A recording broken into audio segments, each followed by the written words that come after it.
Beleza, gravando. Então é o seguinte, o Ricardo trouxe essa proposta da pauta de economia solidária, né? E aí, antes de entrar em economia solidária, eu queria fazer um retorno ao tempo, porque eu acho que a grande questão que a gente tem para debater hoje, o Samuca falou dessa questão do desemprego, né? É exatamente como se dão as relações de trabalho na sociedade hoje. Porque elas vêm se transformando muito rapidamente. O que a gente conhecia como trabalho, o que a gente conhecia como emprego, o que a gente conhecia como forma de ganhar dinheiro, isso está indo por terra abaixo e eu acho que tem reformulado todas esse jogo do poder econômico, né? Então, se a gente voltar lá na Revolução Industrial e pensar em como a gente foi criando essas ideias de capitalismo e socialismo / comunismo, né, que eram as duas grandes ideias que deram a origem hoje o que a gente chama de esquerda e direita, e é entre muitas aspas, porque hoje o que a gente chama de esquerda e direita já não tem mais a ver com aquilo lá atrás, mas então a gente tinha relações de trabalho muito bem definidas. Você está lá na Revolução Industrial, você está falando de grandes fábricas que tinham os seus donos muito claramente, né? Então, que eram os capitalistas, e a população que trabalhava, que ganhava, em geral, muito pouco, trabalhava muitas horas, e dentro desse contexto, então, era muito claro quem era o explorador e quem era o explorado, né? Quem era a pessoa que estava ali trabalhando 14, 16 horas por dia, quem era, muitas vezes, o menor de idade que ia trabalhar ali para sua subsistência e que o que ganhava mal se comia, e quem era o dono daquela empresa que tinha benefícios muito claros, né? Que estava tomando o valor dessa produção para si, então. E aí vem a explicação nesse contexto do Marx, né? O Engels era o dono de uma fábrica, né?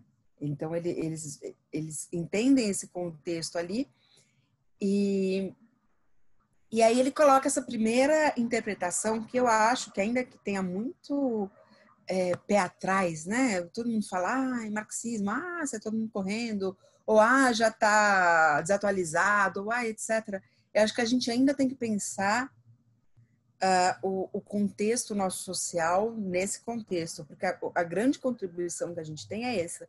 O Marx colocar como, olha, na verdade, quem produz o que a gente come, o que a gente veste, o que a gente consome são os trabalhadores, né? E nessa divisão dos recursos entre o trabalhador e o dono do capital, né? O capital acaba se tomando para si a maior parte do que é produzido, do que se ganha, do lucro, né? De uma empresa tradicional, mas o produzido ele se deve ao trabalhador, né? Então, o primeiro conceito dele é esse, assim,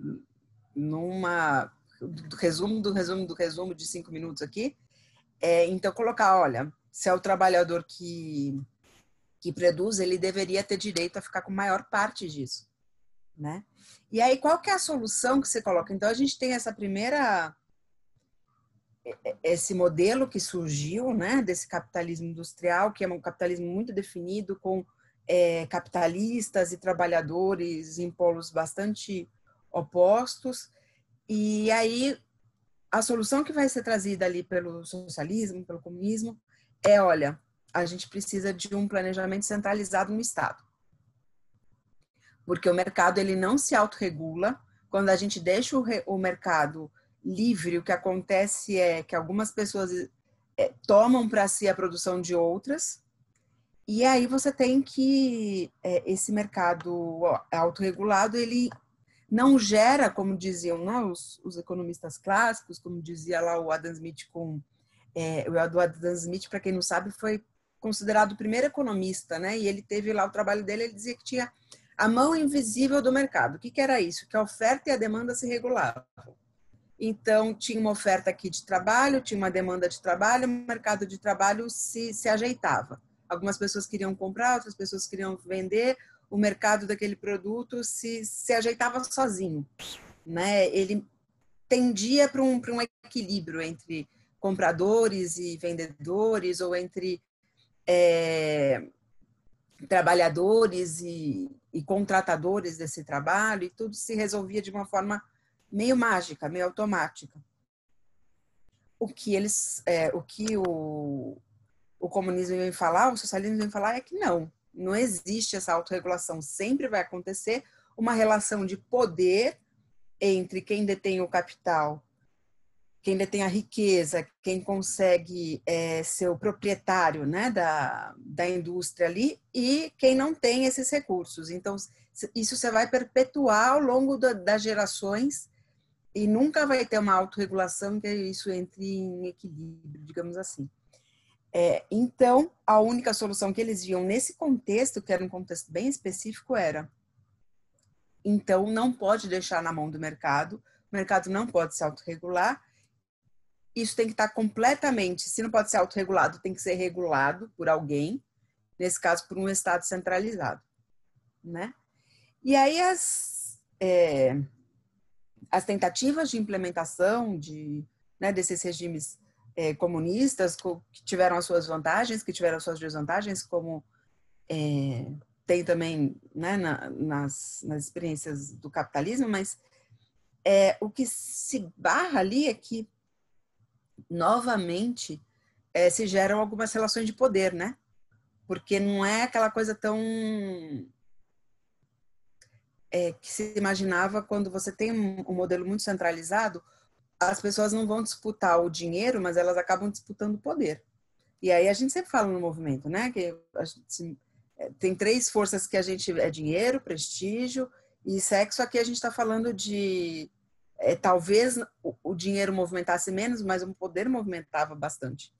Então, e movimenta até hoje, né? Então tem essa questão de esse modelo centralizado, ele também tem essa dificuldade, né? De que ao ser centralizado, você concentra o poder ali na mão de poucas pessoas, e essas pessoas acabam disputando o poder entre si. Não é à toa que o Stalin manda lá matar o Trotsky, enfim, porque aquilo ali é disputa de poder, as pessoas estão se movendo pelo mesmo tipo de valor. Eu estou pensando aqui a coisa num contexto do movimento humanista, né? Do que a gente fala aqui no movimento. Então, o que a gente parte? Quando surge agora fiz esse pequeno prólogo só para a gente entrar nesse assunto do que é economia solidária e do que são as relações de trabalho hoje. A gente tinha um contexto muito definido do que era capital, do que era trabalho, e a gente tinha 2 soluções que eram antagônicas e muito definidas também, que era uma solução do mercado e era uma solução do Estado. Então, ou o Estado centraliza tudo, planeja tudo, divide tudo entre as pessoas, porque precisa ter um poder central fazendo isso, ou então deixa na mão aqui do mercado, que ele vai se autorregular e ele se vira para fazer a coisa acontecer e dividir o recurso entre as pessoas, entre o trabalho, o capital, etc. Era tudo muito, cada coisa com a sua caixinha, né? E aí hoje, qual que é o nosso contexto hoje, né? Primeiro que a gente tem que essas relações de capital e trabalho, elas foram se desfazendo ao longo do tempo. Então, hoje é difícil, eu não sei quantas pessoas aqui trabalham com carteira assinada, entre as 9 sai às 6, ou entre as 8 sai às 5, de segunda a sexta, mas isso está acabando. O emprego formal, como a gente conhecia naquela época, e que foi o emprego formal, se a gente parar para pensar, na década de 80, ali, quando surge o Lula, o Boulos tem falado muito disso, inclusive. A gente teve uma movimentação ali na década de 80 muito forte do poder sindical. E hoje os sindicatos perderam muita força. Por quê? Porque o trabalho formal perdeu muita força, né? A gente teve um processo muito forte de terceirização, que virou quarteirização, que com o surgimento das MEIs deu uma grande explosão de pejotização, as pessoas não são mais a pessoa é a própria empresa, né? Então, os direitos trabalhistas, eles foram, mesmo sem pensar em qualquer reforma que tenha sido feita, os direitos trabalhistas por si já estavam minguando. Né? Então, tudo aquilo que a gente conquistou lá, que veio lá da época do Getúlio, etc., mas a gente tinha, então, preocupações com a relação de trabalho, que era o quê? Garantir o 13º, garantir as férias, garantir a licença gestante. Por quê? Porque a gente tinha um contexto muito claro de as relações de trabalho são muito claras, existe o empregador, existe o empregado. Né? E esse empregador ele tem que assumir alguns deveres em relação ao bem-estar mínimo desse empregado. Hoje essas relações elas estão se desfazendo, né? Então, cada vez menos as pessoas...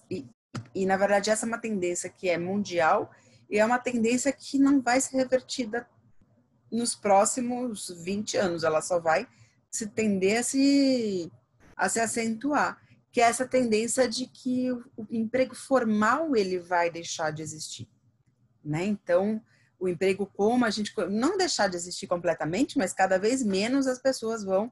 No movimento, isso é muito claro, né? Se você perguntar para as pessoas onde elas trabalham, fizer uma contagem, são poucos os que têm um emprego, né?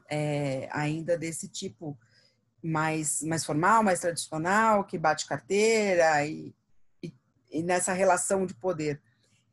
Então, e eu acho que o conceito de economia solidária se antecipou a esse... Quer dizer, se antecipou não, né? Porque esse processo não está vindo de hoje. Eu acho que hoje a gente está vendo uma intensificação de um processo que já tem aí pelo menos uns 20 anos, né? Essa questão do emprego formal ir diminuindo.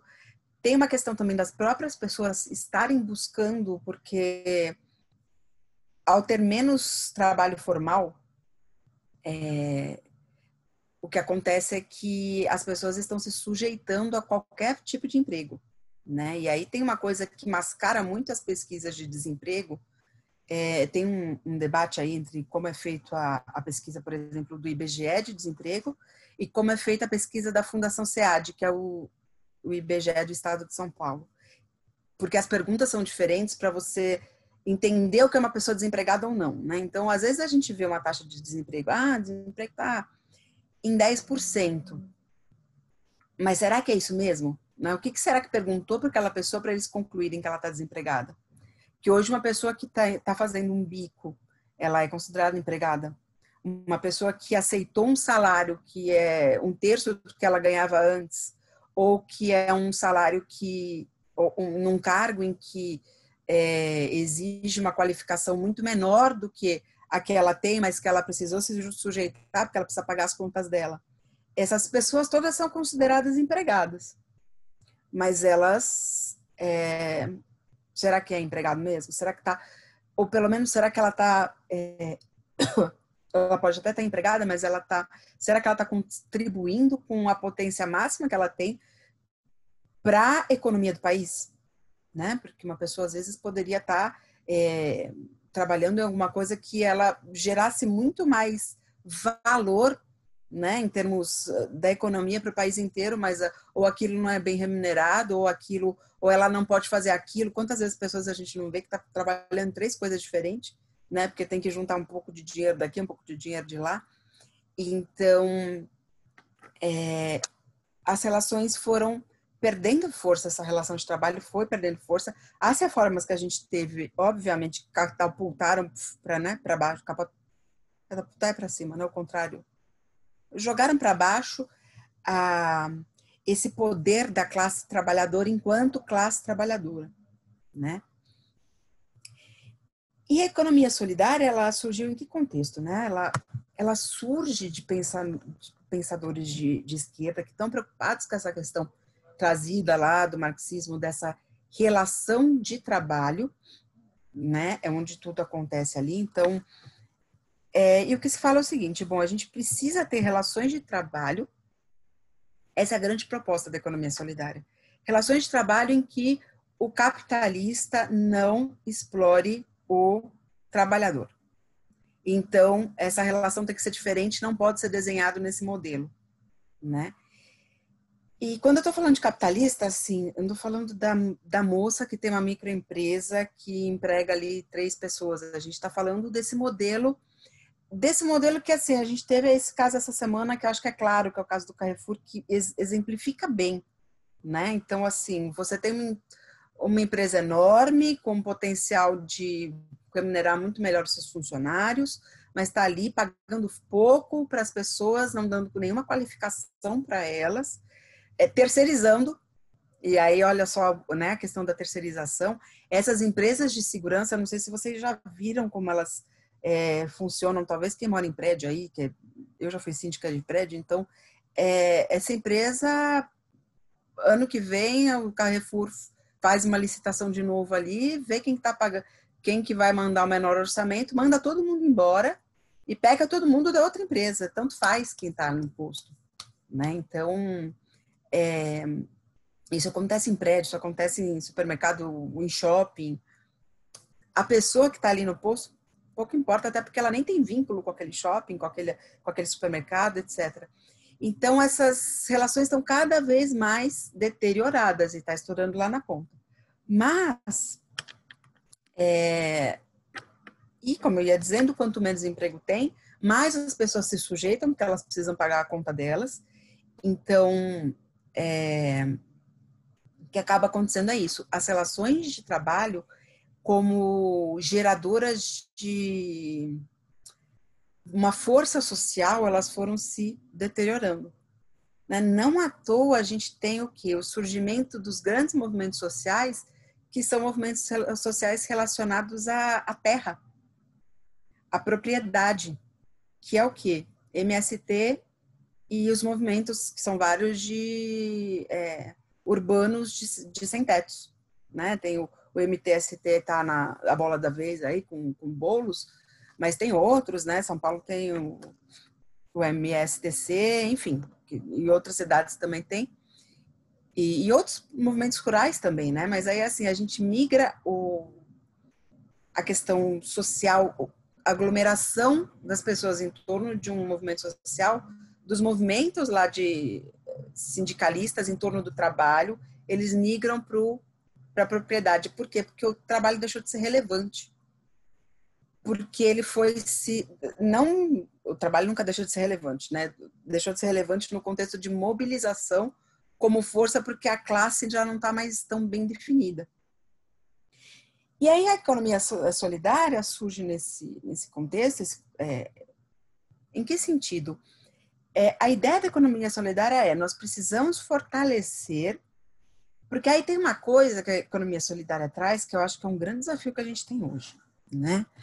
Deixa eu ajeitar aqui. Com a queda que a gente teve lá, né, no início da década de 90, dos países socialistas, ditos comunistas, as pessoas que eram progressistas, que a gente chama de esquerda, a gente usa o termo esquerda até hoje, mas elas deixam de buscar um movimento de ruptura, um movimento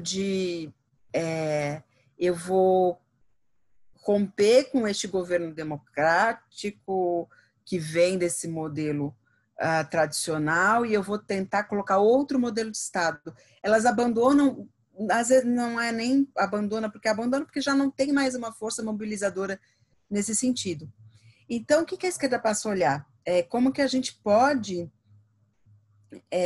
revolucionar de dentro desse sistema?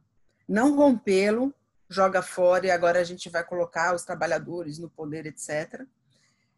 Estou falando de uma maneira bem geral, né? Tem algumas questões mais espalhadas, mas aí assim, desde então a gente tem feito o quê? Tentado utilizar as vias democráticas para chegar, que foi o que o governo Lula fez, né? Então vamos tentar. O Lula começa com um discurso lá em 89 super forte, batendo nessa coisa do sindicalismo, das relações de trabalho, etc. E ele foi se adaptando porque ele entendeu que agora era a forma de chegar ao poder, era essa, né? Então não ia ter revolução, não ia ter quebra de poder, não ia ter comunismo instalado no Brasil, então a forma que tinha era se adaptar e tentar chegar. Mas o que se diz, então, lá, voltando para a economia solidária, o que essas pessoas começam a olhar? Olha, essa forma de produção na qual existe a figura do capitalista que detém o capital, que é o dono dos meios de produção, que é o dono da máquina, é o dono da fábrica, é o dono da terra na qual, né, do terreno, do espaço no qual a fábrica acontece, e tem as pessoas que não têm nada, que não têm o capital, elas têm que trabalhar para elas poderem pagar a conta delas. Essa definição aqui, ela precisa ser repensada. Então, o que a economia solidária traz? Ela não traz uma novidade em termos de um projeto né, não é um terceiro projeto. Tem o capitalismo, o comunismo e a economia solidária. Ela traz um repensar de dentro de um sistema capitalista, né, porque a tentativa de eliminá-lo não deu certo e aí as pessoas, né, deixaram de buscar isso, de ter isso como meta. Mas ela fala, olha, dentro do sistema, já que a gente vai ter que... E aí, isso eu acho que é importante. Já que a gente vai ter que continuar vivendo no sistema capitalista, e é isso que toda a esquerda está vivendo isso no mundo inteiro, né? Todo mundo, se a gente vê o Boulos falando, ou a Manuela lá em Porto Alegre, eles estão o quê? Eles estão propondo, olha, a gente vai continuar vivendo no sistema capitalista, a gente não está propondo derrubar isso aqui. Mas a gente está propondo fazer isso aqui funcionar para as pessoas que são mais exploradas por ele, né? Então, a proposta da economia solidária vem nesse sentido. Vamos fazer o que é esse sistema capitalista, ela não propõe derrubá-lo, mas vamos fazer isso aqui funcionar para as pessoas que estão inseridas. Como? Dando às pessoas o poder e também os recursos que são gerados por esse sistema. O que a economia solidária, então, vem propor? Empresas de autogestão, então, nas quais os próprios trabalhadores detêm, são os donos da empresa e detêm a capacidade de decisão sobre o que vai acontecer ali, né? Então, em vez de ter lá um trabalhador, um capitalista, são as pessoas se juntando. Aí a gente está falando de empresas de autogestão, a gente está falando de cooperativa, que é, mais uma vez, como o MST tem se organizado, né, em torno de cooperativas agrícolas. E a gente tem visto esse movimento de cooperativa crescer bastante, né, em termos de pequenos produtores, etc. Também tem os bancos solidários, que são bancos nos quais... Não sei se vocês conhecem, já ouviram falar do Banco Palmas, que tem em Pernambuco, que são bancos que trazem a moeda social, né? Tem a experiência de Maricá também, a própria prefeitura instalou uma moeda social.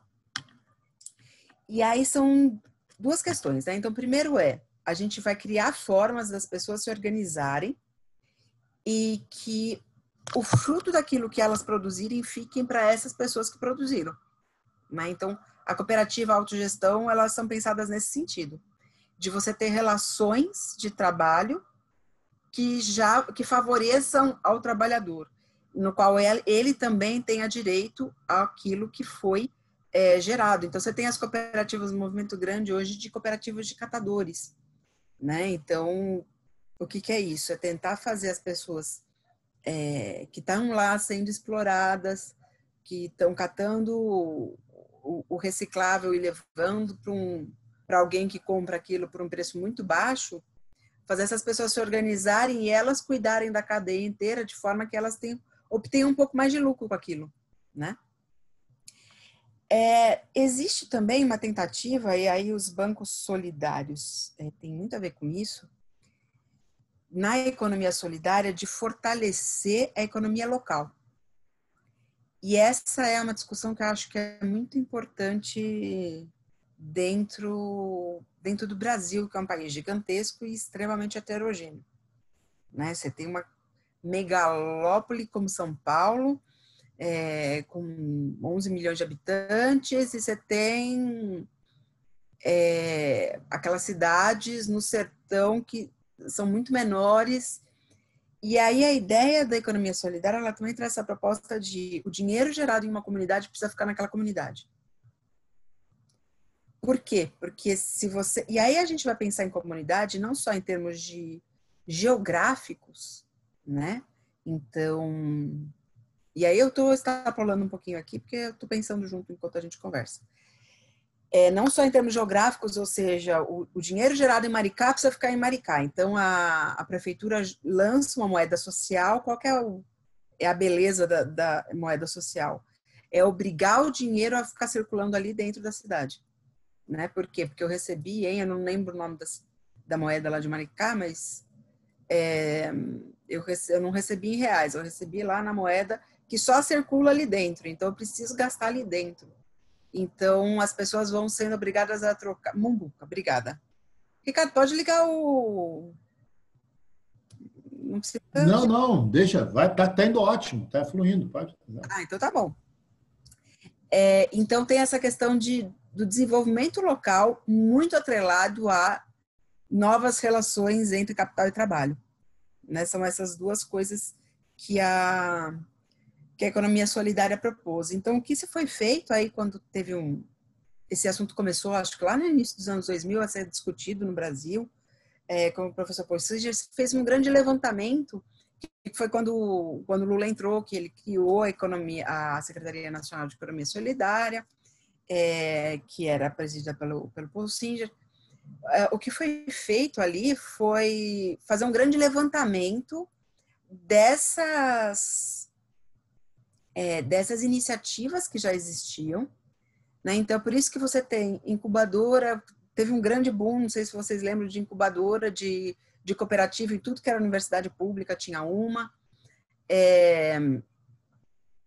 Então, tinha essa questão dos bancos de troca, ou seja, as pessoas trocarem um bem pelo outro, e aí também fazer o dinheiro circular entre as pessoas que participam do banco de trocas, né? Porque aí você eu troco uma coisa com você, e aí troco com o outro, e isso vai gerando uma maneira desses recursos não irem, por exemplo, como a Sônia estava falando, né?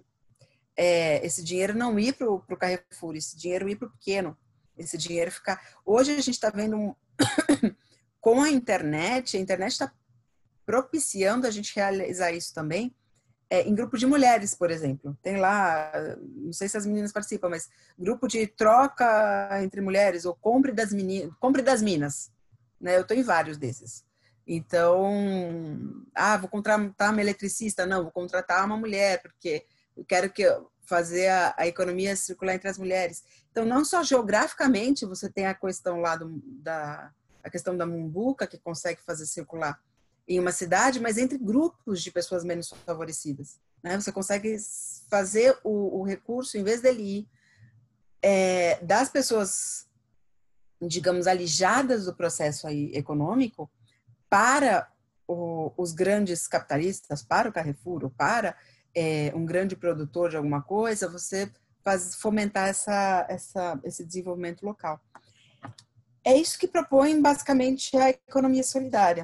E eu acho que é uma primeira aproximação da esquerda, digamos assim, pelo menos no Brasil, quando teve esse assunto tomou força, do que a gente vai propor que tenha mantenha o espírito trazido pelo marxismo, e esse espírito era a relação capital-trabalho, ela precisa mudar, mas sem ter que apelar para a gente precisa mudar o Estado inteiro para isso.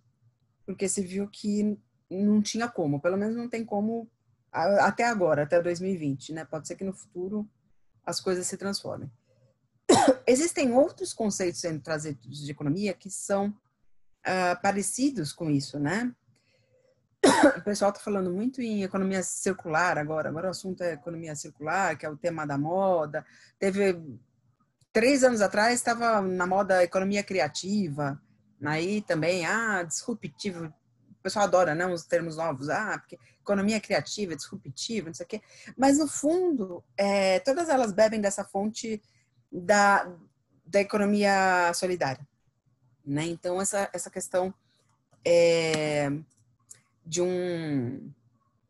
digamos, de uma solução para esse conflito principal.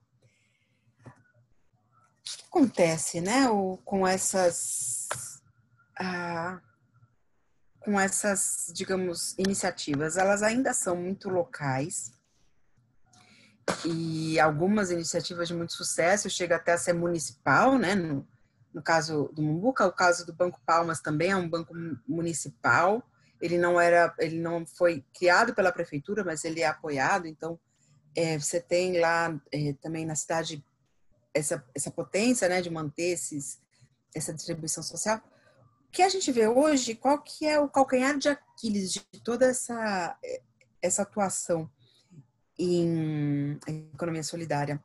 É a escala, né? A gente ainda não conseguiu fazer esses projetos ganharem uma escala grande. Mesmo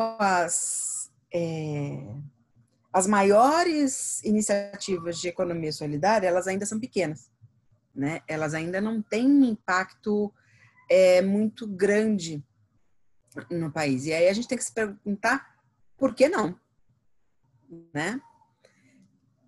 E aí, assim, a primeira coisa não tem como a gente ganhar escala com isso sem o apoio efetivo de um governo que pense favoravelmente em relação, que entenda que...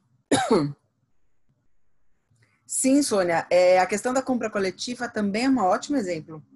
Inclusive, eu ia falar o gancho da sua fala, vou até usar agora que você falou.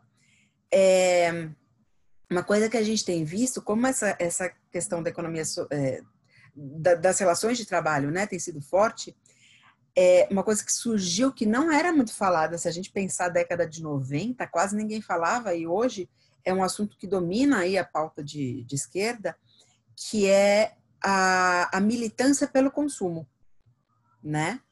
Então, essa questão de comprar pelo preço justo, ou comprar do pequeno produtor, ou comprar das mulheres, ou comprar produtos que sejam ecologicamente corretos, né? Então, eu não vou comprar o shampoo produzido pela Unilever, que é cheio de plástico, que não sei o que lá, eu vou comprar um shampoo em barra produzido por uma pequena minha amiga aqui, ou amiga da minha amiga, e as pessoas entendem isso como militância, né? Como estou construindo um mundo melhor. Claro que cada um, né? Não é todo mundo que vai comprar shampoo de barra, mas cada um dentro do seu quadrado ali. Mas antes a gente não falava, não era tão falado essa questão de o que eu consumo é também um ato político. Tem toda a questão que vocês estavam falando da alimentação, né?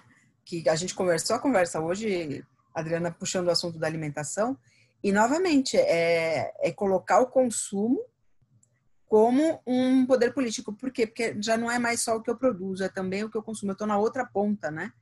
Eu trabalho, recebo meu dinheiro e com ele eu gasto em outros produtos. E isso, para mim, tem um poder enorme, mas, de novo, ainda não ganhou escala.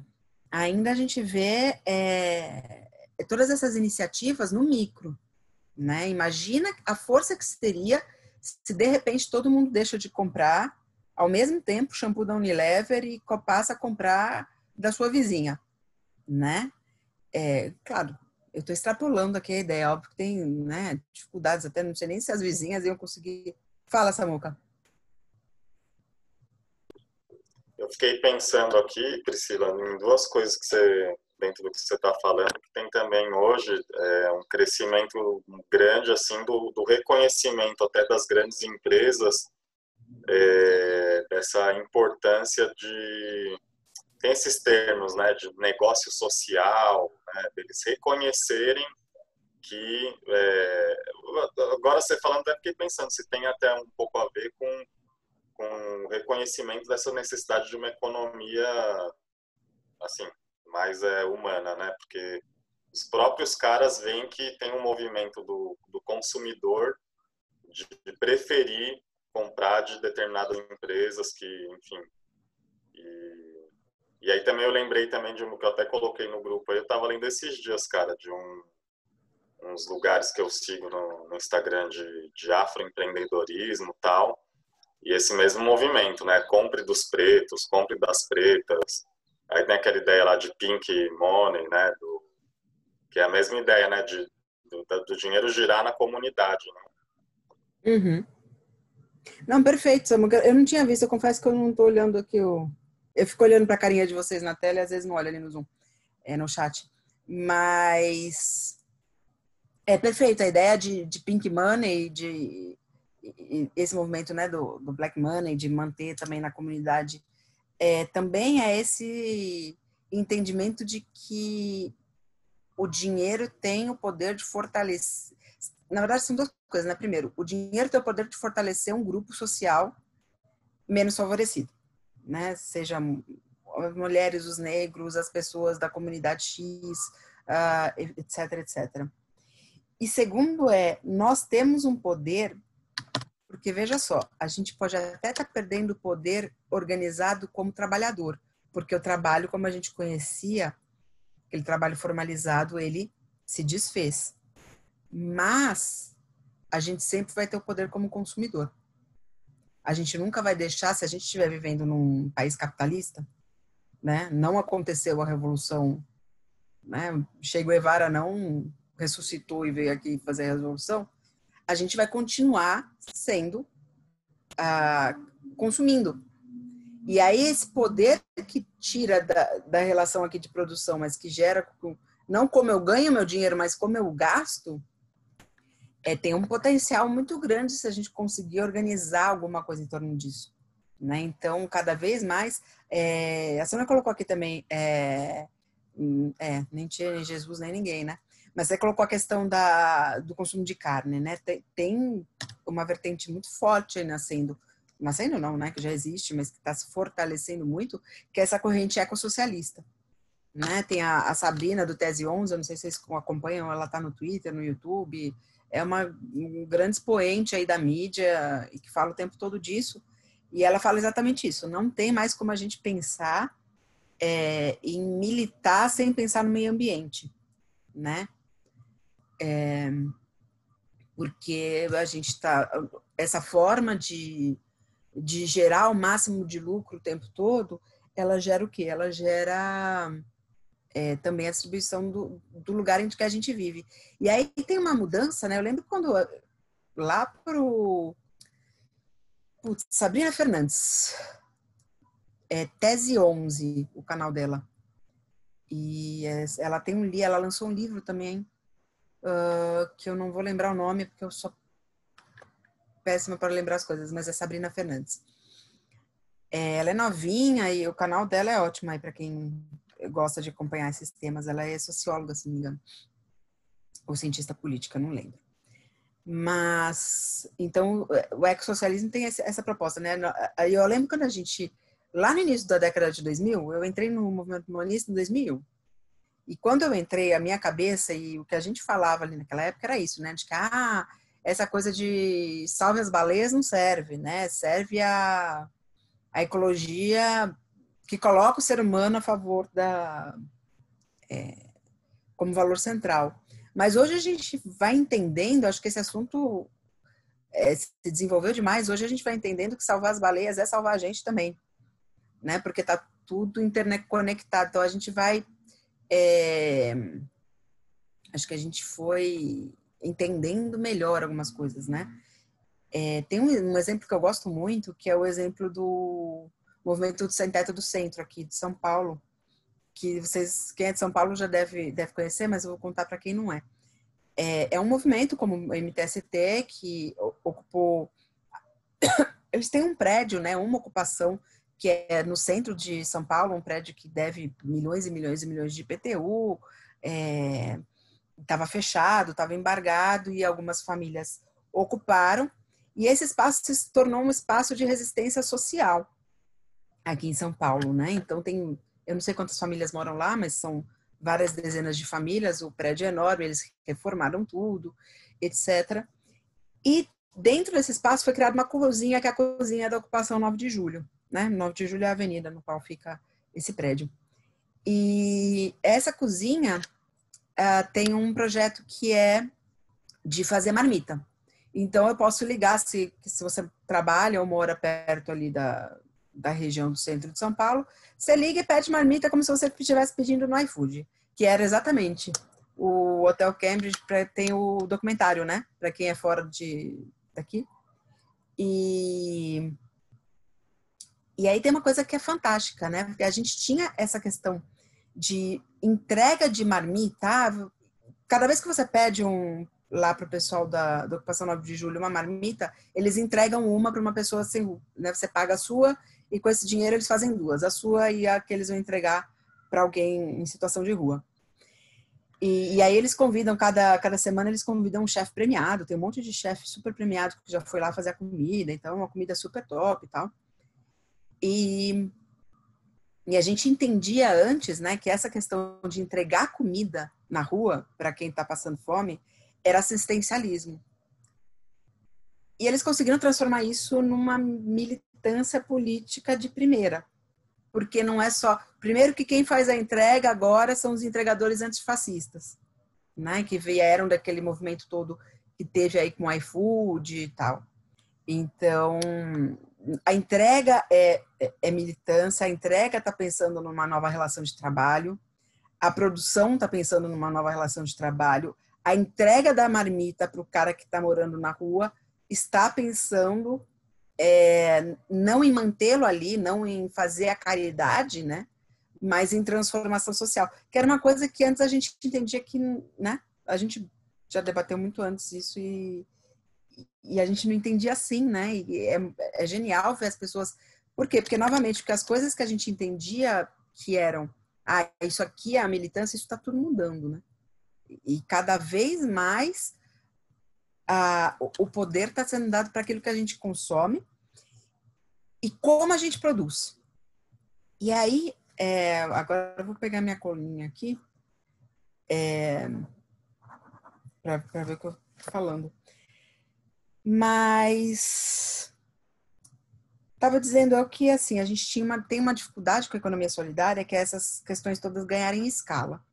Elas não ganham escala porque você não tem uma política de governo associada a isso e porque a gente ainda tem uma estrutura, né, de capital muito, muito poderosa, muito forte, que ainda domina os meios de produção, ainda domina a política, ainda domina o cenário todo, né, econômico.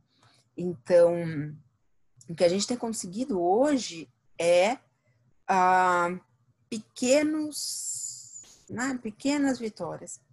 E aí a gente tem uma outra dificuldade para isso ganhar escala, que aí eu queria contar um pouquinho da minha experiência para vocês pessoal com cooperativas. Para quem não sabe, eu trabalho desde 2012 direto com cooperativa. Eu trabalho no Banco Central, mas eu supervisiono cooperativas de crédito, né?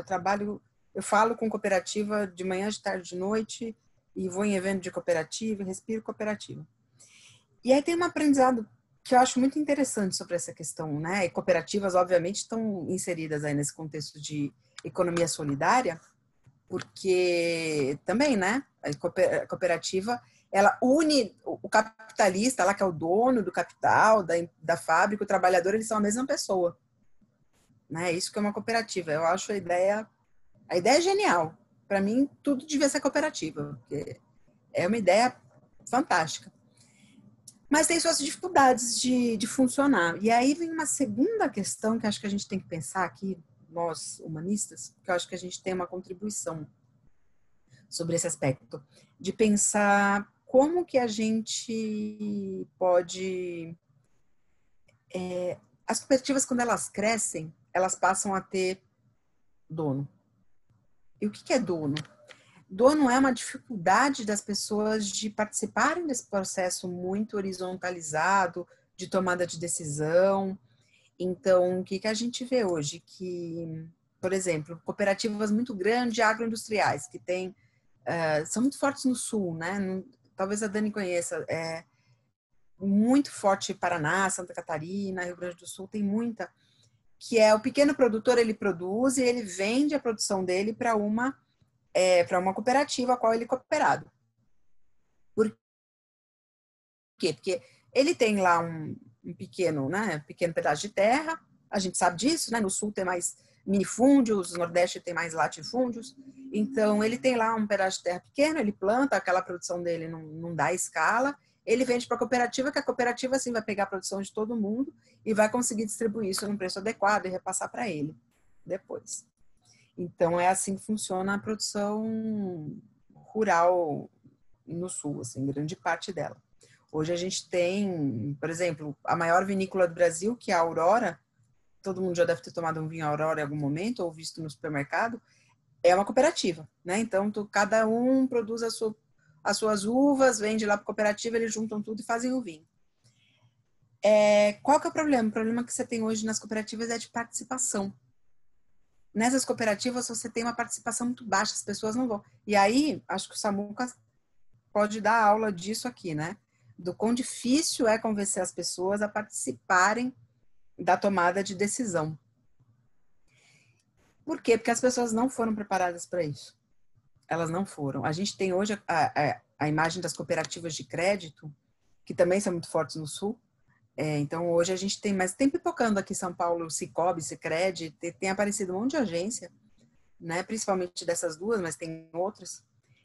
E aí você fala, poxa, é um banco que eu sou o dono do banco e eu posso ir na assembleia, me meter na vida do banco, dizer o que eu... Cara, a ideia é revolucionária. Na teoria, o negócio é revolucionário, né? Tirar dinheiro do banqueiro, porque a cooperativa de crédito, ela distribui o lucro, né? Que a gente, em cooperativa, não chama de lucro, chama de sobra.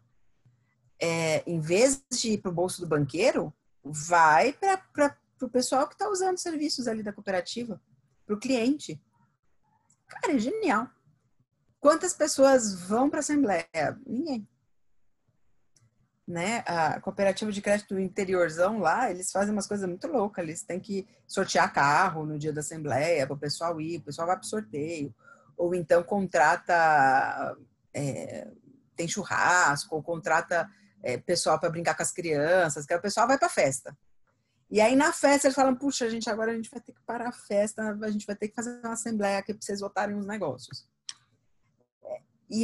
Mas aí assim, e aí isso, uma vez eu ouvi do próprio Paul Singer, ele estava dando uma palestra e o pessoal da incubadora de cooperativas da USP estava contando de uma história. Que a história que eles estavam contando, isso aí, gente, isso aí é final da década de 90, tá? Ou 2000 no máximo. Eles estavam contando uma história de um grupo que eles estavam incubando para formar uma cooperativa de mulheres que faziam salgado, né? Então, elas estavam lá e eles estavam ensinando elas todas, elas sentavam numa roda e elas tomavam as decisões, o que ia ser feito no salgado e etc. E aí uma delas arranjou, que era uma das mais ativas, ofereceram um emprego para ela numa fábrica lá, como para trabalhar na limpeza, e ela foi, sem pensar duas vezes. E eles ficaram todos cabisbaixo, né? Puxa vida, mas a gente estava aqui empoderando as pessoas. E o Paul falou, olha, as pessoas têm o direito constitucional de querer ter um patrão. Né? Ele brincou com isso, porque ele falou exatamente dessa dificuldade. Não é simples as pessoas, a gente foi criado o tempo todo, né? A escola reforçou esse padrão de tem quem manda, tem quem obedece, tem quem está em cima, quem está embaixo. Isso Paulo Freire já falava, né? Não preciso repetir essa coisa de... As pessoas acabam querendo reproduzir aquilo e é muito difícil para elas se sentem perdidas com essa questão muito horizontal. Então, também a gente tem uma dificuldade enorme. Eu acho que as cooperativas ou as iniciativas de economia solidária, elas vão ter sempre muita dificuldade de ganhar escala por essa questão, porque a gente ainda não tem pessoas preparadas para elas. Por isso que eu acho que a gente tem que... E aí é muito engraçado, assim, quem que vai em assembleia da cooperativa de crédito? É o cara que está interessado no cargo, é o cara que está interessado em virar conselheiro. E aí ele leva os amigos dele, e aí ele para votar nele. E aí se gera esse joguinho de poder que a gente está falando que gerou lá, que Stalin e do Trotsky, acontece na cooperativinha pequenininha também. Né? Porque as pessoas ainda se movem por prestígio, ainda se movem por poder, ainda se movem por dinheiro. Então tem acho que são desafios, né, trazidos aí. E, Ricardo, você falou uma coisa, a gente também está perdido aí com essa... Como é, eu mesma, às vezes, eu brinquei com você, né? Eu falar, eu fujo de tudo que é do movimento, porque eu ainda tenho uma memória muito forte de uma forma de organização que eu falo, ai, não quero mais. Mas também não sei o que eu quero. Você fala, então faz uma proposta aqui, Priscila. Como é que a gente se organiza hoje, 2020? Não sei. Né? Porque a gente está perdido, a gente está construindo isso do zero mesmo, né? É um negócio muito complicado. Então, eu acho que eu passei por todos os pontos aqui que eu tinha anotado para falar de economia solidária. Aí eu queria que vocês falassem suas impressões, para eu não ficar falando sozinha aqui, fizessem perguntas, mas abra o microfone aí, mais divertido.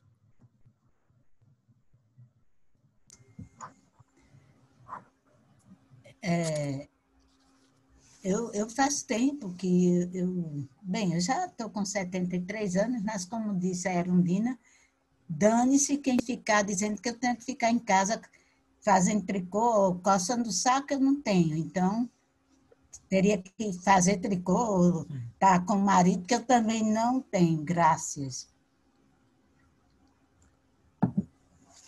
Então, eu acho que faz tempo que eu estou nisso e cada vez mais eu acredito que a gente tem que ter formas dentro desse sistema para não querer partir para a luta armada, porque isso não dá certo, não vai dar certo, e mexer com isso, e também uma autotransformação da gente, porque não adianta a gente começar um negócio, porque depois todo mundo tem essa ideia capitalista, essa ideia de ter dinheiro, e tem que ter formas diferentes e construir isso internamente também, né?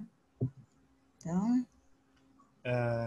E também, assim, tem que estudar bem como formalizar essas cooperativas, né? Porque eu fui trabalhador lá no Ponto de Economia Solidária do Butantã. A gente teve uma discussão enorme sobre como ter essa formalização, e até quando a gente... até quando eu saí de lá, ainda não tinha formalizado, né? Só que porque tem essa discussão é bem, né, difícil, né? Tem que estudar muito bem cada coisa, né? Então acho que eu acho que o que a Priscila, como ela colocou, foi muito esclarecedor. Porque lá no ponto, as pessoas estão vindo de um esquema marxista-leninista, trotskista, às vezes, né? Então, elas têm essa... Como é que vai ser? A ditadura do proletariado. Então, eu que sou chefe, eu sou proletária, estou aqui, eu tenho que mandar nos outros. É muito difícil quebrar tudo isso que a gente tem na cuca, gente. Sim. É uma luta com a gente mesmo, não é com o outro. Sem dúvida, é muito... Primeiro que, assim, parabenizar. Essa fala da Erundina foi tão maravilhosa em tantos sentidos que eu não sei nem... E eu acho... É isso, né? Na hora que você está na idade de mais experiência, na idade que pode com tanta coisa, né? É isso aí, vá a merda quem falou o contrário, que tem que ficar coçando o saco que nem tem, né? Adorei. Vou usar essa acho que é isso. O ponto de... lá no Butantã, ele é também uma referência aqui em São Paulo, né? Todas essas iniciativas, elas batem sempre no mesmo problema de que a gente ainda não sabe fazer isso. A gente ainda está... Acho que o Samuca pode até contar da experiência dele, né? Que é uma experiência pequena, mas quanta energia já foi colocada em tentar fazer a coisa. Eu acho que seria muito mais fácil se o Samuel e a Eugênia falassem: a gente vai montar uma escola, nós somos os donos, e nós vamos contratar professores para trabalharem nessa escola. E essa escola é uma escola tradicionalzíssima, ela funciona como toda outra escola. Eles teriam tido muito menos trabalho na vida, eu acho. Né? Construir isso, porque passa a construir uma nova consciência. E aí eu entendo os problemas que tem também no ponto do Butantã e outras experiências, de que é tudo muito novo, a gente não tem referência. Não. Esse pessoal fez assim, deu certo. E às vezes as referências, elas vão... quanto mais cresce também uma iniciativa, mais próxima ao que o capitalismo tradicional já está fazendo, começa a repetir, que é o caso de cooperativas, às vezes a gente vê. Aí você fala, mas vocês perderam aqui, mas por quê? Porque não sabe para onde ir, vai no que vê e tenta fazer igual, né? Lá, inclusive, eu diria que tem outra referência, que é o Amorim Lima, que é uma escola de referência na Zona Oeste, e agora tem outro colégio, que é o Colégio Arco, que também é uma cooperativa. Eu tenho um neto que estuda lá, e é bem interessante, porque os alunos cozinham, são eles que limpam a escola. Até uma amiga minha falou, pô, o cara paga 2.000 por mês e tem que limpar banheiro. Eu digo, Sim. Tem que limpar banheiro mesmo, tem que limpar a escola, ele tem que fazer isso. Né? E eles deram 30 bolsas de estudo para alunos que estão lá. Então, são coisas que a gente tem que estar atento e conversando e vendo. Tem o Baru, que tem as críticas a ele, mas que está lá também tentando. Né? E nessa coisa também tem o chão, lá na Vila Madalena, que deu certíssimo. Sim. Eu queria fazer uma pergunta, Pri, que eu acho que é dentro um pouco das coisas que você... Bom, da conversa toda aqui, né? E um pouco também da experiência que eu tenho aqui com a iniciativa que a gente teve aqui com o grupo, né? De tentar fazer uma cooperativa, mas... assim, isso o grupo leu coisas, né, mais ou menos está informado e tal, mas que de fato acho que tem uma dificuldade que tem um tipo de formação que é bem específica, assim, né? Que quando você vai tentando, aprofundando nas experiências, você vai chegando num grau ali de informação que às vezes você pensa, melhor pagar alguém para fazer isso aqui pra gente, né? E eu acho que eu conheço, Sônia, o Instituto Chão, o Amorim Lima eu conheço também. O Amorim Lima é público, né? Municipal, escola municipal, né? Sim. Mas eu vejo que tem algumas experiências que conseguem ter uma facilidade que é de reunir recursos e informação, assim, né? Consegue reunir um potencial ali de recurso financeiro mesmo, né? De pessoas ali que estão ao redor que vão conseguir aportar um conhecimento técnico e eu acho que muitas outras iniciativas não, né? Ainda, principalmente as mais se a gente for falar dos grupos, como a gente estava falando, de grupos menos favorecidos em locais menos favorecidos, né? E aí tem essa experiência, né, que está rolando aí dos entregadores antifascistas, né? E eu estava até lendo um tempo atrás uma coisa sobre cooperativismo de plataforma, né? Que eu acho que tem um pouco a ver com essa dinâmica mesmo que a gente tem hoje, né? Não sei, o pouco que eu li assim, eu entendi que é como aproveitar assim a dinâmica que a gente tem hoje das redes e de todo esse instrumental aí de aplicativos e tal, e usar em benefício dessa economia solidária e tal, que as próprias pessoas tivessem ali na liderança do projeto e tal. Então, assim, eu falei um monte de coisa, mas na verdade o que eu fico pensando aí na experiência que você tem, até o grupo aí, todo mundo, né, como que a gente pode pensar em soluções coletivas, né, para se apoiar, assim, né, porque eu imagino que deve existir redes, né, de economia solidária, que as pessoas vão se apoiando, mas, enfim, eu fico pensando, porque muitas vezes as pessoas recorrem essa coisa aí mais precária por falta de alternativa mesmo, né?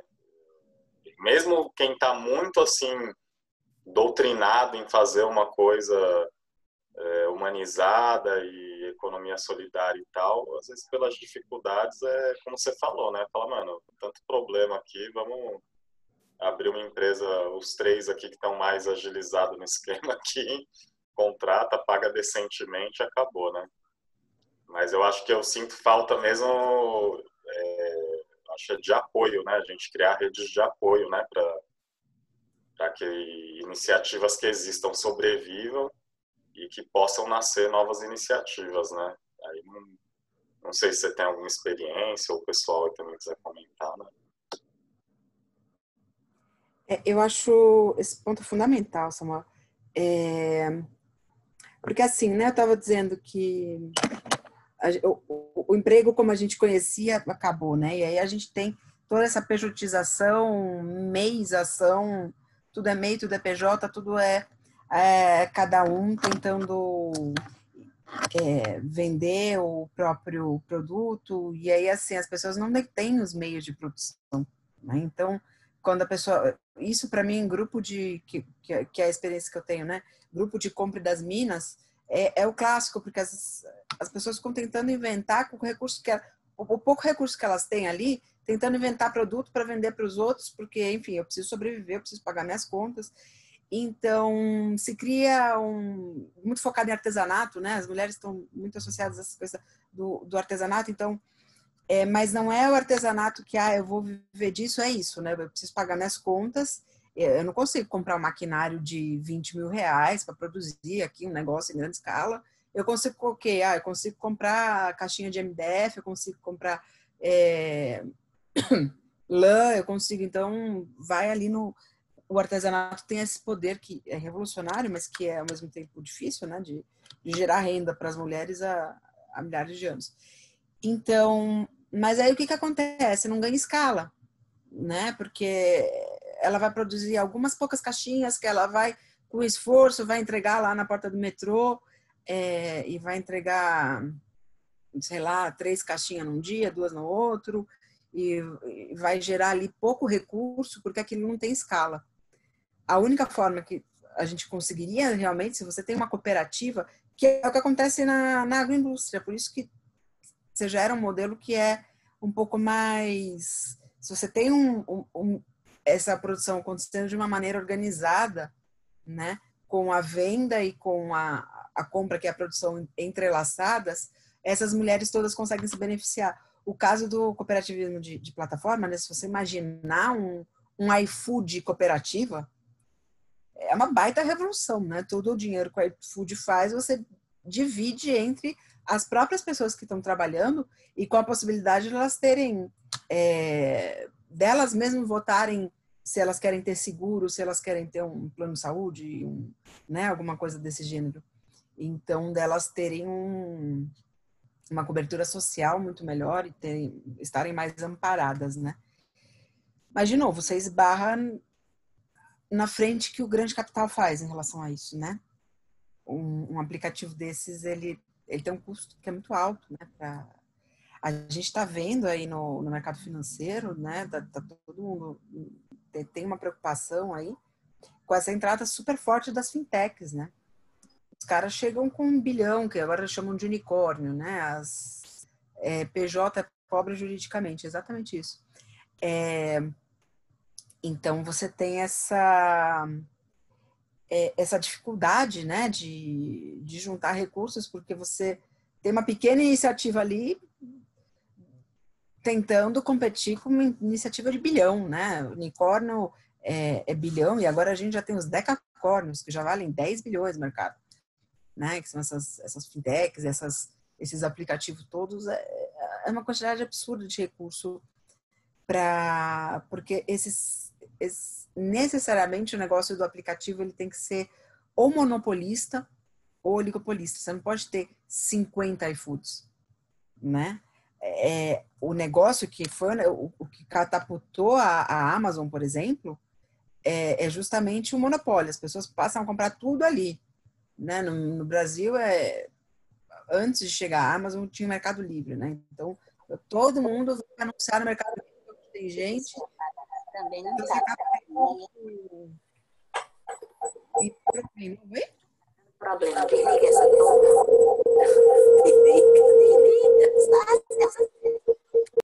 Adriana, Diferente. Ah, essa pessoa pediu para ser aderida, mas aí ficou... Não entendi. Aí foi embora. Estranho isso, hein? Tava como user.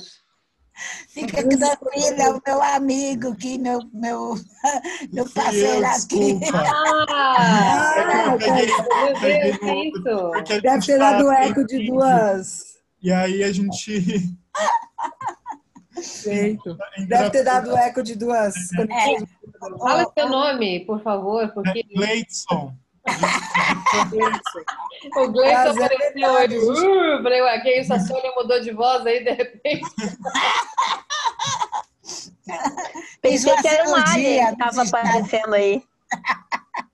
Falei, agora pegaram a mulher, agora ela tá posto tudo dela. Gente! Agora, uma coisa assim que eu fico pensando, viu, Samuel, só para terminar de responder a tua pergunta, se eu acho que tem um espaço para a gente fazer frente de ação, eu não sei se existe frente de ação ainda, eu acho que não existe mais, mas enfim, alguma coisa nesse gênero, é justamente nesse tipo de iniciativa, talvez uma iniciativa de capacitação, porque é isso que falta, na verdade. As pessoas começarem a adquirir essa cultura de se organizarem de uma maneira mais ampla, né, na qual o trabalho delas ganha escala. Talvez fosse uma contribuição que a gente pudesse dar. Não sei, né? Diga, Ricardo. então, eu já escrevi um pouquinho aqui, né? Eu achei fantástico a tua síntese, né? Você conseguiu aí, em 1 hora, né? Fazer a trajetória, deixar as coisas bem claras, né? Acho que atendeu bem a expectativa, porque a gente tinha falado várias dessas coisas ao longo dos encontros, ao longo do fórum, mas tudo muito disperso, né? Um conhecimento ainda meio que desorganizado, né? Mas eu acho que você tocou no final nessa questão fundamental, que como é que a gente consegue construir essa relação, né? E eu acho, eu também trabalhei em cooperativa, né? Já falei aqui com o pessoal, eu trabalhei na Coop Gebel, na Cooperativa Grambel, né? De 2004 a 2014, né?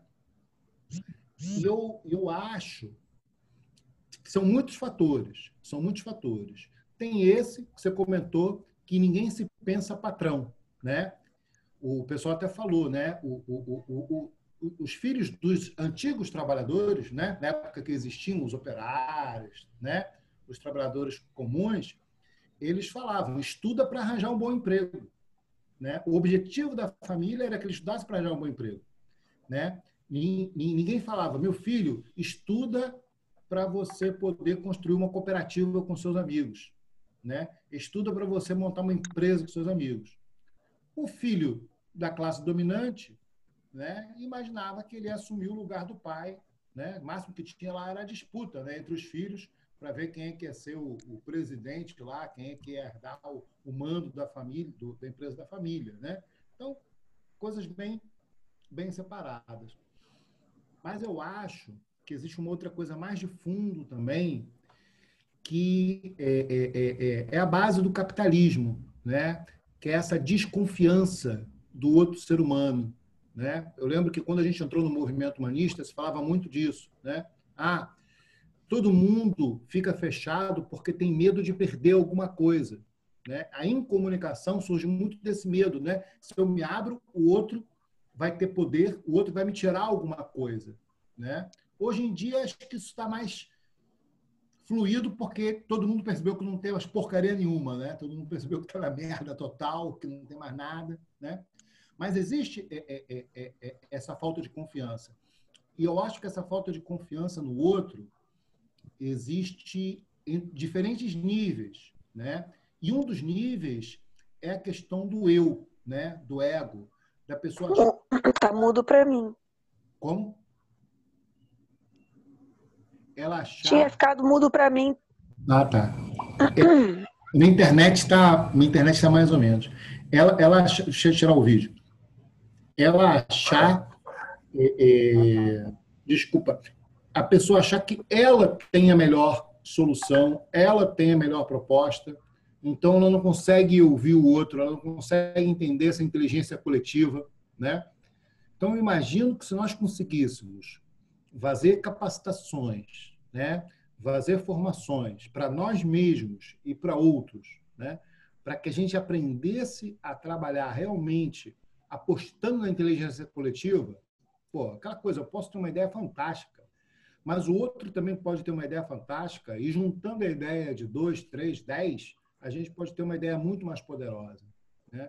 Agora, como é que a gente consegue fazer as pessoas baixarem o ruído para conseguir ouvir o outro, para conseguir perceber o outro, né? Como é que a gente consegue baixar o ruído para fazer a pessoa perceber que aquela construção coletiva, né, a subsistência do outro é tão importante quanto a minha, né? Então, eu acho que algumas ferramentas nossas de trabalho pessoal, de comunicação direta, tudo isso, elas são fundamentais para a construção dessa outra forma de relação, né? E aí eu lembro muito de Paulo Freire também, né? Quando eu li Paulo Freire, ele fala muito do ser mais, né? E eu acho que para a gente conseguir construir essa economia, essa outra forma de economia, essa outra forma de estar no mundo, a gente precisa se transformar. A gente precisa transformar no outro ser, né? Num ser aberto ao outro, num ser aberto a essa construção conjunta, né? Então, isso, pessoal, a gente pode fazer com pessoas de qualquer idade, mas eu acho que não dá para ser feito apenas sob o ponto de vista da sobrevivência, né? Eu acho que a gente precisa tocar no sonho de futuro, no projeto de futuro, e principalmente trabalhar com grupos mais jovens, né? Eu estou participando de alguns projetos educacionais, um projeto lindo numa escola estadual aqui no interior do Rio de Janeiro, né? Bem longe, em que as pessoas se movem trocando conhecimento, construindo conhecimento, sem passar nada de dinheiro entre elas, né? Ou seja, eles até deram o nome já de espaço Ubuntu, né? E aí estão se reconectando com essa questão africana também, né? Da questão do coletivo, né? Junto com o indivíduo, tudo isso. Então, agora, eu acho que é um pouco isso, né? Se a gente precisa criar muito um jeito, porque, como você falou, quando a cooperativa dá muito certo, ela acaba dando errado, né? Eu já escutei falar das experiências lá na Espanha, né? De Mondragón, né? Existem bancos cooperativos, mas que acabam funcionando, pelo que eu entendi, praticamente como outros bancos quaisquer, né?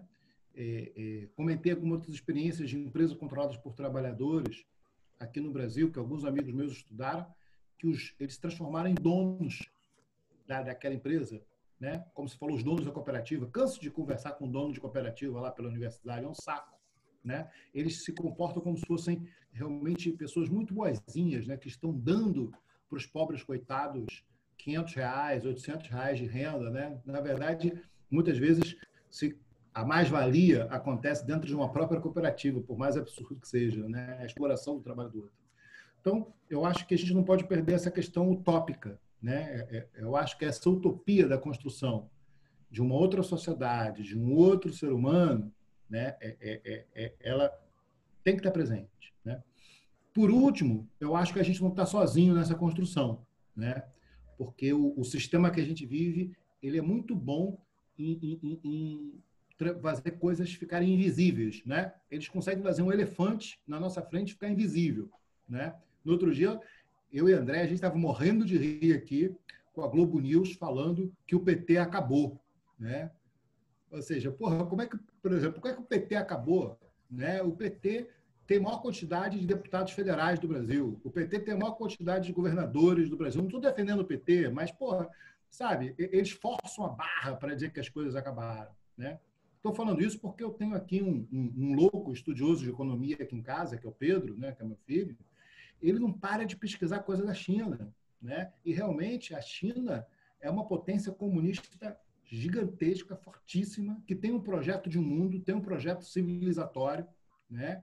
Eles estão construindo outra forma de relação com muitos países, né? E eu, antes de ouvir o Pedro, falava, comunismo, é uma outra forma de... Não é mais comunista, né? É um capitalismo para fora. Mas parece que não. Parece que os últimos projetos, as coisas não vão nessa direção. Então, quer dizer, existe uma disputa aí no mundo, né? E eu acho que essa nossa contribuição pode ser interessante, né? Ainda mais se a gente imagina pequenos governos, né? Você falou ajuda de governo, né? O Dalbor, né? O Dalbor fala muito de trabalhar com pequenos municípios, pequenas cidades. Nós temos 5 mil municípios. Pô, será que nesses 5 mil municípios não tem lá um prefeito, um grupo pequeno de vereadores, né? Ou, né, vamos dizer que a gente consiga eleger o Boulos em São Paulo, né? Será que a gente não pode ir fazendo parcerias e construindo pontes, né? Desculpa, me empolguei, falei demais. Não, perfeito, Ricardo. Eu acho que é isso mesmo, assim, isso que você falou do elefante ficar invisível é muito importante, né? Eu acho que a gente tem que buscar essas referências de sucesso e aprender com elas, porque elas que apontam para a gente para onde a gente tem que o que a gente precisa seguir, né? É a nossa luz no fim do túnel. É para lá que a gente vai. Você falou do Dalbor, que é uma outra grande referência, né? Aliás, eu acho que depois da morte do Singer, ele é a única, assim, que, né, no sentido de ter um discurso muito sólido a respeito dessas questões, né? Muito, muito forte. E acho que é isso, né? Acho que a gente tem que, assim, tem gente fazendo dar certo em alguns lugares. A gente tem que entender o que é e focar nisso. Uma coisa que eu acho que a gente aprende com os próprios movimentos sociais, né, com o próprio MST, MTST, etc., tem algumas iniciativas, e aí algumas iniciativas em São Paulo, capital, tem esse perfil. Às vezes elas não têm como... Elas têm aquele viés ainda, embora travestidas de economia solidária, aquele viés do assistencialismo. Porque, às vezes, é a classe média branca esclarecida, que estudou lá na USP, bonito, e que ouviu falar de cooperativismo, de economia solidária, e quer criar alguma coisa para atender pessoas de baixa renda sem dar a elas o protagonismo. Ou dando a elas o protagonismo de um jeito esquisito. E às vezes, e não é por má fé, não é má fé, mas é só esse olhar de que, e aí eu acho que tem link também com a pergunta do Samuel, eu acho que essas experiências que dão certo, que podem dar certo e que têm um potencial de transformação, elas necessariamente têm que ser realizadas pelas pessoas que são diretamente beneficiadas ou que são diretamente envolvidas no assunto. Né? Não adianta a gente pode ajudar a capacitar essas pessoas a criarem as suas iniciativas, mas a gente não pode criar a iniciativa por elas.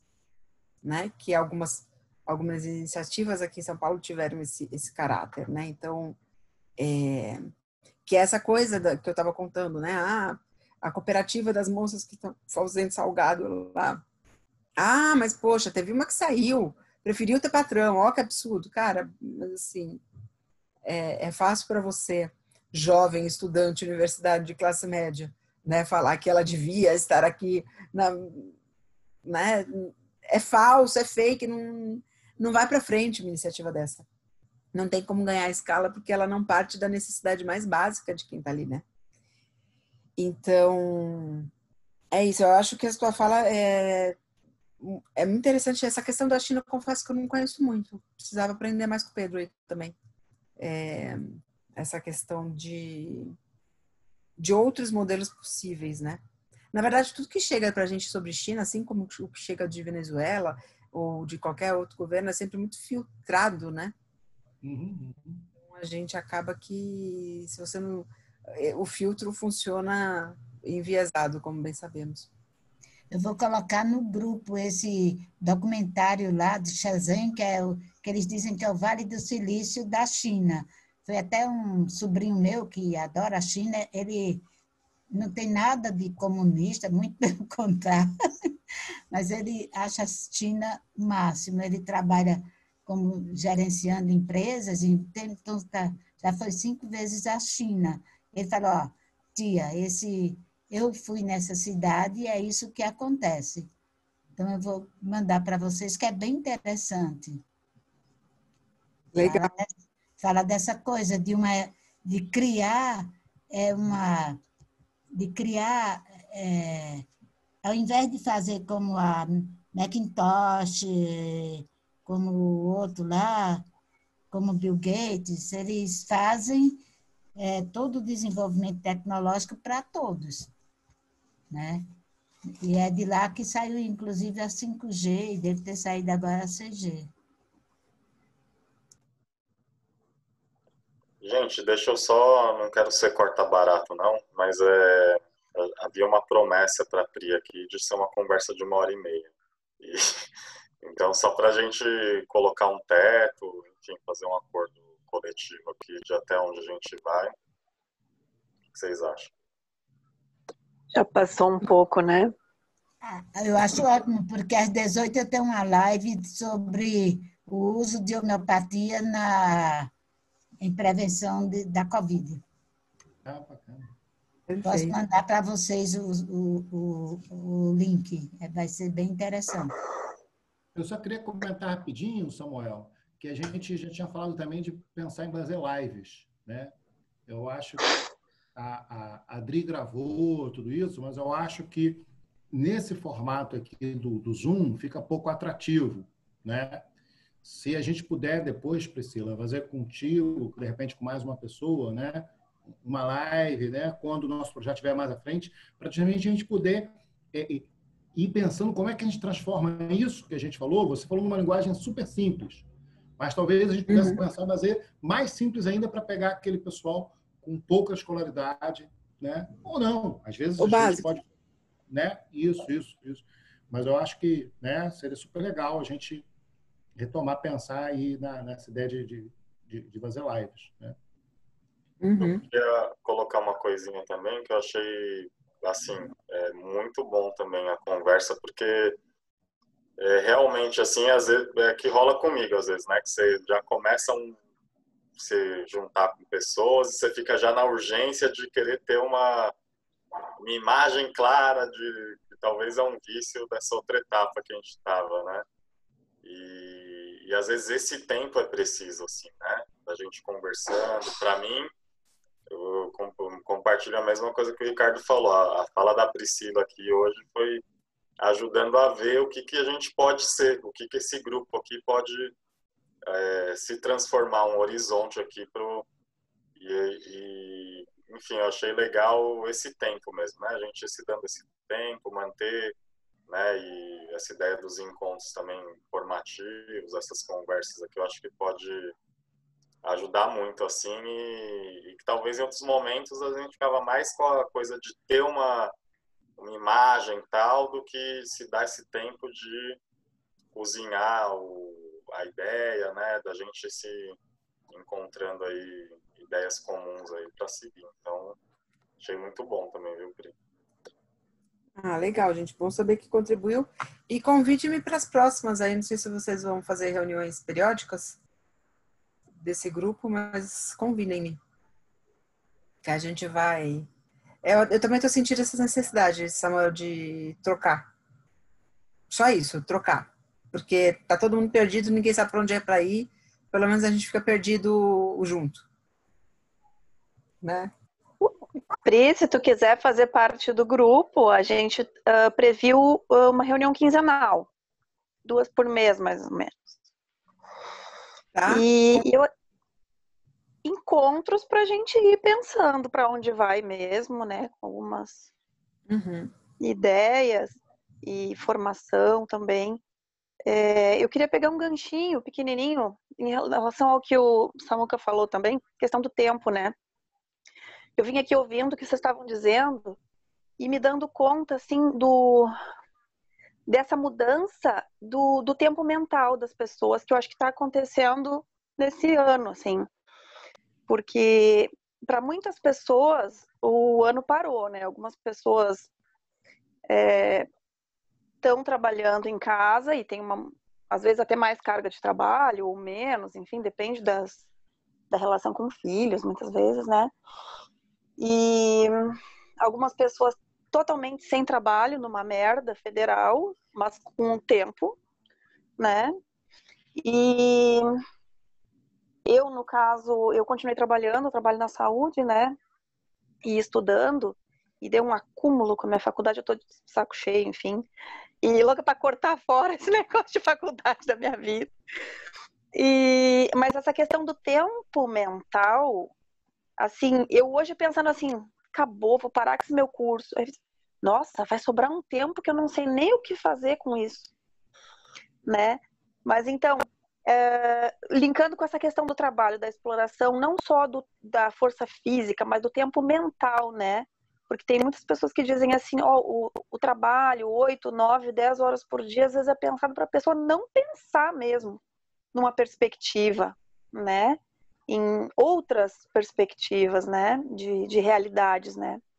Então, de repente, tem duas coisas concorrendo, assim. Muitas pessoas tendo mais tempo e muita distração, né? Então, eu acho que quando há algo motivador, né? Por exemplo, uma perspectiva, uma coisa que alinha num desejo, num sonho da pessoa, de repente ela vai trocar Netflix e o Facebook, o Instagram, por uma formação de cooperativas, né? Mas tem que alinhar com o sonho, né? Com uma sintonia aí, né? Eu estava pensando sobre o tempo. Para mim, você estava falando dessa questão, até assim, quando a gente fez o primeiro encontro, chegamos nisso, né? Que o problema das cooperativas é que as pessoas, para as pessoas cooperarem, né? Para a gente cooperar, como é que a gente faz, né?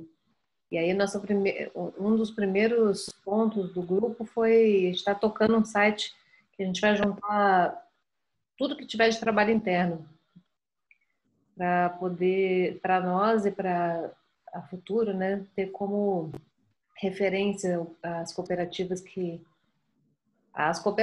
né? E do que você falou agora, Pri, também me veio muito isso, dessa dificuldade, né? Como é que a gente faz com essas dificuldades na questão interna? E é engraçado, hoje me veio uma coisa que, além do problema da questão da gente não ter sido formado para acreditar nas coisas e tomar as iniciativas, agora me veio uma outra coisa também, que é o nosso outro problema de formação, assim, que é o aceitar a diversidade. Então, assim, tá muito essa figura do empreendedor, né, ligado ao cooperativismo. Então, o cara tem que ser empreendedor, a pessoa, a mulher, sei lá o quê.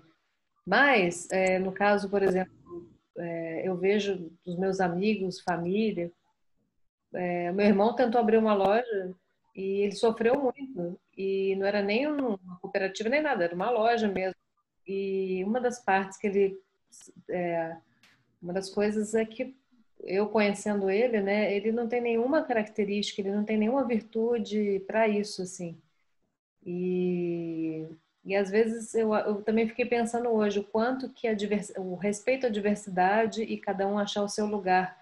Talvez seja um tema também para a gente abordar na questão dos grupos, né? Porque senão parece que todo mundo tem que ser aquela pessoa com a iniciativa que tem, e não é, né? Tem gente que vai ser complementador, o outro vai ser uma pessoa que vai cuidar mais da parte subjetiva. Então, essa parte, talvez também da diversidade nos grupos, seja algo que, como a gente vem de uma sociedade com modelos, né, pré-formatados para tudo, Então, não só o respeito de verdade, mas assim, valorizar e ao mesmo tempo, nos grupos ter um espaço para cada um expressar sua virtude. Isso me veio hoje, assim. E outra coisa que eu queria comentar é que o seu histórico, essa passagem que você fez, né? Eu achei muito legal porque deu para compreender um pouco o transfundo das coisas, como essa visão foi passando, né? Então, eu acho bem legal mesmo. Até depois, a gente podia até trabalhar num videozinho para deixar, sei lá, alguma coisa dinâmica assim. Mas eu achei muito legal mesmo. Legal. Podemos trabalhar aí num roteirozinho de vídeo. Ótimo. Só queria lembrar... Como o tempo está terminando, né? Está me escutando? Estão me ouvindo? Agora estamos. Não é porque a minha internet está meio falhando. Não, só para poder deixar registrado, porque daqui a pouco o nosso tempo termina, e eu gosto de reuniões curtas também, eu acho que é bem mais produtivo, né? Eu queria agradecer a participação da Priscila, que eu não conhecia. Prazer, Priscila. Prazer é meu. Tá? E obrigado por você estar compartilhando, né, as tuas experiências, a tua informação sobre o tema. Não vou ser repetitiva, porque todo mundo já falou o que é, né, os vários pontos de vista, né, que tem sobre essa questão da formação, que falta formação, questão da onde a gente veio, né, mas eu acredito que a gente está vamos dizer assim, na fase histórica mais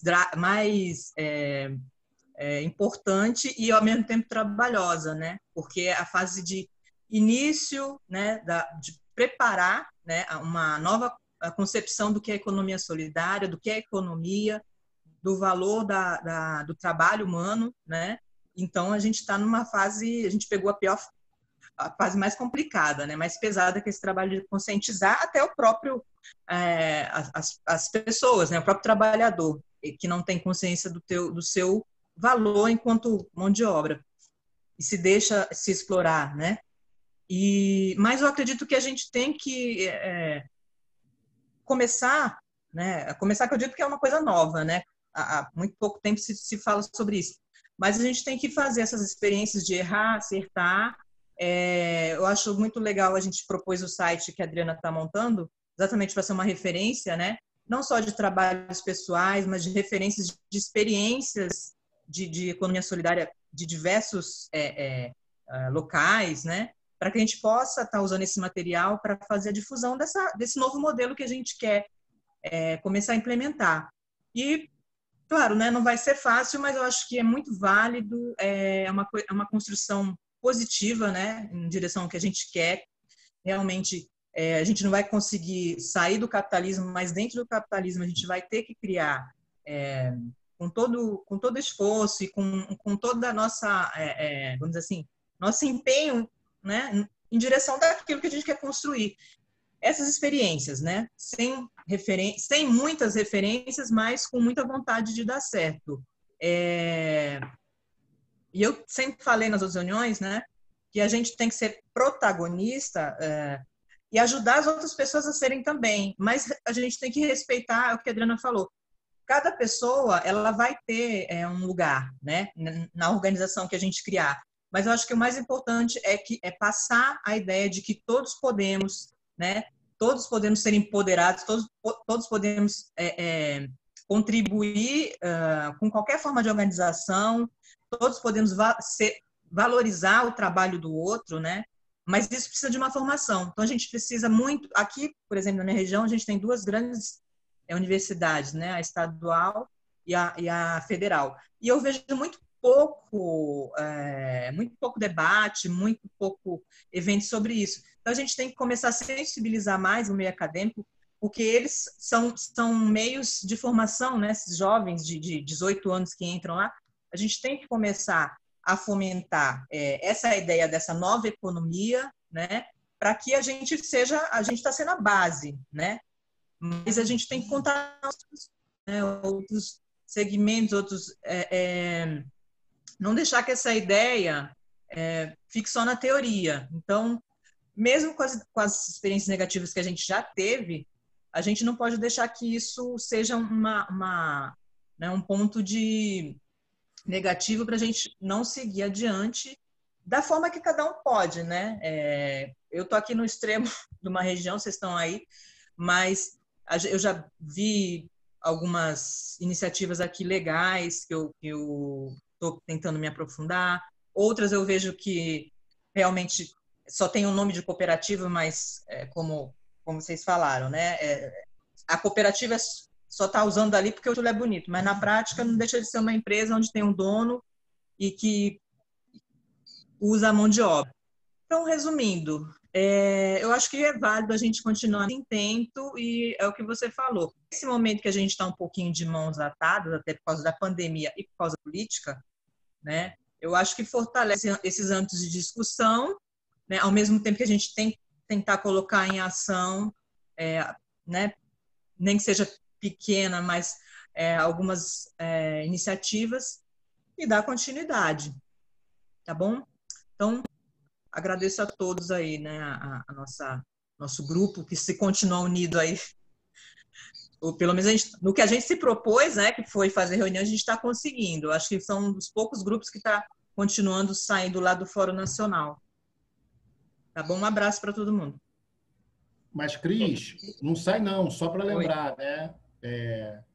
Ótimo, né, que a Priscila queira, né, se somar a gente também, né? Uma gigantesca contribuição, né? Tem bastante experiência. Nosso próximo encontro é 12 de dezembro, né? Que a Manu vai trazer uma amiga lá de Pernambuco, né? Vocês lembram? A Graciete, né? Que ela falou que vai falar sobre economia feminista, né? Essa questão da economia solidária, tudo isso, mas com a perspectiva mais da economia feminista. E uma outra coisa, a Adriana provocou lá no grupo, né? Quem já tinha se inscrito no Fórum Latino-Americano, que tem aquela mesa de cooperativismo, né, de cooperativa, né? Você até botou no grupo, tudo isso. Eu me inscrevi e, muito engraçado, né, que a forma de inscrição no fórum, pelo menos nesse grupo, é você entrando no grupo do WhatsApp. Entrei no grupo do WhatsApp, aí fui, sim, oi, pessoal, não sei o quê, blá, blá, blá, e já me botaram numa reunião, né? A Sônia já entrou também. Então, não sei, se vocês quiserem, eles vão chamar uma reunião na terça-feira, 19h, terça-feira, 19h, lá pela questão do fórum, né? Que vai ser no próximo final de semana, né? Realmente aquilo que você falou, né, Adriana? É uma proposta super ampla, né, cara? Eles estão falando do mundo ali, naquela cooperativa é o mundo, né? Novo movimento. Não. E bem agroecológico, bem alternativo, né? Bem interessante. Então, depois a gente pode ver lá no grupo, né? Quem quiser participar, terça-feira. Gente, encerramos então, que a Sônia tem a live dela aí, hein, Sônia? Não nos esquecemos.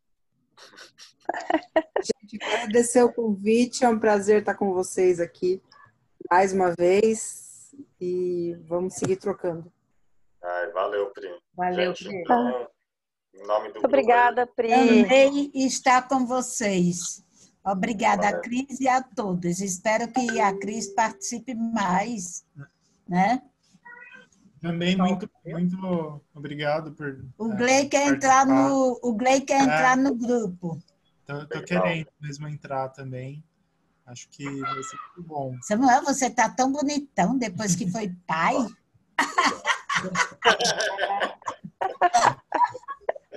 Foi a gravidez. A gravidez fez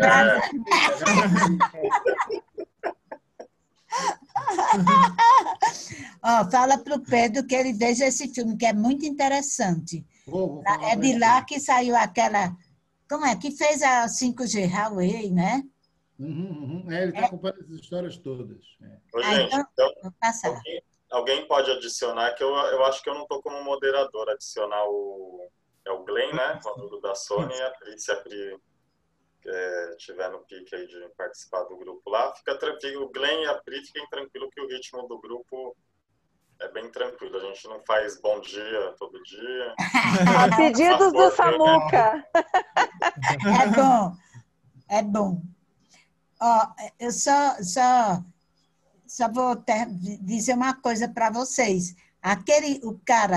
O policial do Carrefour, que foi um dos que matou o rapaz, e o segurança que disse que era daquela Vector, já foi investigado. Nenhum deles tem nenhuma relação, entre aspas, com o Carrefour, tá bom? Nem com a Vector.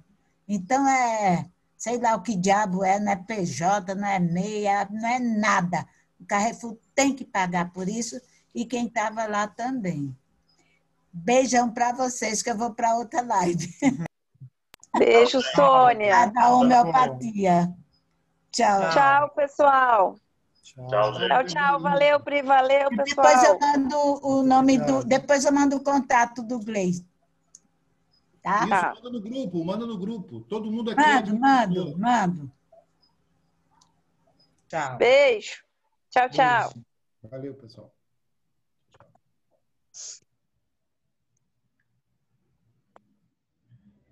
E aí?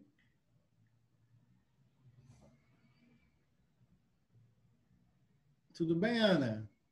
Oi, Ricardo, olha a braveza aqui, ó. A braveza aqui. Ela falou, o que você quer fazer? Fala pro tio Ricardo, o que você quer fazer? Hein? Sorrindo. Que quer trabalhar. Ela fala trabalhar. Quer trabalhar. Vai se aposentar cedo. Não existe mais aposentadoria. Linda demais, linda demais. Mas, Dri, depois vamos ver se a gente consegue avançar lá no site, né? Vamos sim. Que legal que o pessoal adicionou. Eu acho que eu não vou conseguir participar dessa reunião, mas depois é bom a gente saber, né? Não, claro. Eu entrei naquela, tipo assim, vou entrar, vou ficar quietinho aqui no canto, né? Mas aí, por conta da reunião de hoje, eu perguntei pelo calendário e tudo isso, aí já criaram uma reunião. E a maioria do pessoal, será que é da Argentina? Você descobriu de onde? Eu estava olhando no grupo. Tem um grupo da Argentina, um grupo do México, aliás, uma pessoa do México, 2 do Chile, Colômbia, Peru. Está bem diverso. Tem até um cara da Espanha. Tem gente do grupo. Mas eu vou só olhar também, vou só observar. Não tenho energia nesse momento. Não tem luz para entrar em mais uma rede. Agora a Sônia já entrou. Então, de repente, ela vai ser a nossa informante. Ô, Ricardo, eu vou indo, que eu preciso andar com essa menina aqui, que ela tá demais. Claro, Um beijo. claro. Manda um beijo pro tio. Manda um beijo. Beijo da mãe. Tchau, Dri. Falou. Tchau, Ana.